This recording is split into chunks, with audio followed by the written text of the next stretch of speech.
Michel Bernier, née le 2 août 1956 à Paris, est une comédienne, humoriste et dramaturge talentueuse, connue pour sa carrière de plus de 40 ans dans le monde du spectacle français.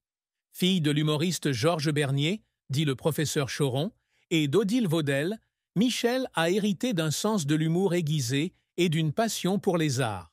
De ses débuts sur scène au Petit Théâtre de Bouvard, où elle a cofondé le trio comique féminin Les Filles, avec Mimi Mati et Isabelle de Botton, à son rôle principal dans la série télévisée La Stagiaire et des pièces comme Folle Amanda, elle est devenue un symbole de grâce et de persévérance. Cependant, derrière son sourire éclatant se cache une profonde tristesse, de dures épreuves et une fin tragique qui a laissé le public profondément bouleversé. Avec 2 enfants, Charlotte et Enzo, nés de sa relation avec Bruno Gaccio, sa vie personnelle a également été riche en émotions. Le parcours de Michel Bernier est une histoire de talent, de dévouement et de blessures éternelles. La plus grande tristesse de la vie de Michel Bernier fut la perte de sa mère, Odile Vaudel, qui se suicida le 21 juin 1985, lors de la fête de la musique. Élevé dans une famille d'artistes parisiens, Michel baigna dans une atmosphère créative, auprès de son père, le professeur Choron, cofondateur du magazine humoristique Hara-Kiri, et de sa mère, une passionnée de musique et de poésie. Odile, bien que moins célèbre que son mari, fut une source d'inspiration pour Michel, lui apprenant à trouver la joie dans les choses simples. À la mort d'Odile à l'âge de 51 ans, Michel, alors âgé de 28 ans et débutant dans la comédie, eut l'impression que son monde s'écroulait. Elle se souvient du moment où elle apprit la terrible nouvelle alors qu'elle répétait pour un spectacle au Petit Théâtre de Bouvard. Elle quitta la scène, s'assit dans un coin sombre et pleura, se sentant coupable de ne pas avoir reconnu les signes de la dépression de sa mère. Dans une interview de 2020, elle confiait rêver encore de sa mère, des rêves qui la réveillent en larmes. Cette douleur a été aggravée par la constatation que sa mère n'a pas vécu assez longtemps pour voir ses grands succès, comme celui de Solange dans Gazon maudit ou celui de Constance Meyer dans La Stagiaire. Cette tristesse a façonné sa vie, la poussant à chérir sa famille, même si elle admet ne jamais s'en être remise. La carrière de Michel Bernier est un long parcours jalonné de succès éclatants et d'échecs mémorables, reflet de son talent polyvalent et de sa persévérance. Après avoir abandonné ses études de droit à l'Université Paris III pour se consacrer aux arts, elle a étudié au cours Viriot et au cours Florent, 2 prestigieuses écoles de théâtre. En 1982, elle rejoint le Petit Théâtre de Bouvard sur Antenne 2, une émission de télévision populaire où elle rencontre des humoristes tels que Muriel Robin et Didier Bourdon. C'est là qu'elle a cofondé le trio humoristique Les Filles avec Mimi Mati et Isabelle de Botton, un groupe qui a rapidement conquis le public grâce à son humour touchant et dynamique. Le trio s'est produit dans des théâtres et des cafés-théâtres, créant des productions comme Existe en 3 tailles en 1988 et Le Gros Navion en 1991, un spectacle qui a duré 7 ans avant de se dissoudre en 1993. Michel a confié avoir pleuré lors de la séparation du groupe, ayant le sentiment d'avoir perdu une part importante d'elle-même. Parallèlement à la scène, Michel débute sa carrière au cinéma avec un petit rôle dans Le Roi des cons en 1981, puis dans Tête à claque en 1982 et Le Cow-boy en 1985. Son rôle de Solange dans Gazon maudit en 1995, réalisé par Josiane Balasco, lui vaut une reconnaissance internationale pour son interprétation naturelle et pleine d'humour. Elle enchaîne ensuite les rôles dans des films comme Deuxième quinzaine de juillet en 2000, Le courage d'aimer en 2005 et La première étoile en 2009, aux côtés de réalisateurs tels que Claude Lelouch et Patrice Lecomte. À la télévision, elle a joué dans des films tels qu'Adorable petite bombe en 1996, Les Frangines en 1902 et Ali Baba et les 40 voleurs en 1907. Depuis 1915, elle incarne le rôle principal de Constance Meyer dans La Stagiaire sur France 3, une série à succès avec des millions de téléspectateurs par épisode, consolidant son statut d'actrice de télévision appréciée. En 2022, elle incarne Isabelle Fouillot dans Le Mystère d'Aval, une série télévisée basée sur l'affaire Alexia Daval, bien que le rôle ait suscité la controverse lorsque la mère de Jonathan Daval lui a reproché de ne pas être le véritable modèle du personnage.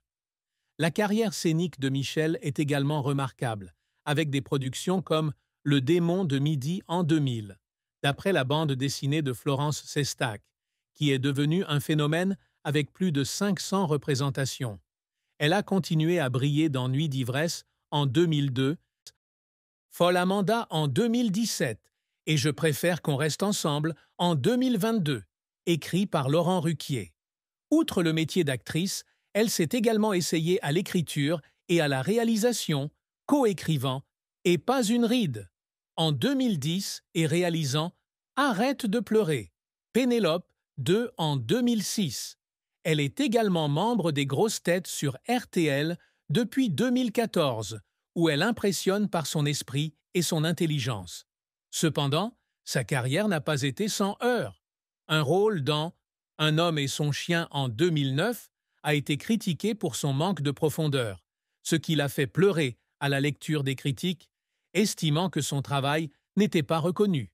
En 2013, elle a été écartée d'un projet cinématographique majeur, le réalisateur la jugeant trop drôle pour un rôle dramatique, une décision qui l'a laissée en larmes dans la voiture sur le chemin du retour. Ses efforts ont été remarquables. Elle suivait régulièrement des cours de théâtre pour perfectionner son art, travaillait tard le soir à l'écriture du scénario Des Pas une ride, et apprenait même seule à réciter des répliques rapides dans les grosses têtes. Un jour, elle a pleuré en studio en terminant une scène émouvante de La Stagiaire, convaincue d'y avoir mis tout son cœur. La fin tragique de la vie de Michel Bernier fut son déclin en 2023, lorsqu'on lui diagnostiqua une polyarthrite rhumatoïde, une maladie auto-immune qui provoque des douleurs et limite la mobilité. Après une représentation de « Je préfère qu'on reste ensemble » au Théâtre Antoine, elle s'effondra en coulisses suite à une soudaine crise de douleurs articulaires. Elle fut transportée à l'hôpital Saint-Antoine à Paris, où les médecins lui dirent qu'elle devait ralentir son travail pour contrôler sa maladie. La décision de faire une pause sur scène, une étape importante de sa carrière, la bouleversa. Elle se souvint d'être assise dans son appartement parisien, lisant une lettre à ses fans annonçant sa pause et pleurant, estimant avoir laissé tomber son public. Dans une interview en 2024, elle confiait craindre que la maladie ne la prive de sa capacité d'agir, et sa tristesse était aggravée par la pensée de ses enfants, Charlotte et Enzo, voyant l'état de leur mère se détériorer. Elle a pleuré en disant à Charlotte qu'elle ne voulait pas être un fardeau, mais qu'elle essayait de rester positive pour sa famille. L'amour et le mariage de Michel Bernier furent empreints d'émotion, de joie et de tristesse. De 1982 à 1997, elle vécut avec Bruno Gassio, célèbre dramaturge des Guignols de l'Info. Ils eurent 2 enfants, Charlotte, née en 1987, et Enzo, né en 1997. Leur relation naquit d'une complicité artistique, ponctuée de soirées d'écriture et de rires partagés dans leur appartement de Montmartre. Cependant, en 1996, alors que Michel tombait enceinte d'Enzo, Bruno la quitta pour Agnès Michaud, une collègue de Canal+. Cette séparation fut un choc profond, la laissant en pleurs chaque nuit, avec l'impression que le monde lui avait tourné le dos. Elle raconta un jour qu'elle était assise dans la salle de bain, tenant son ventre en larmes, se demandant comment elle allait élever ses enfants seuls.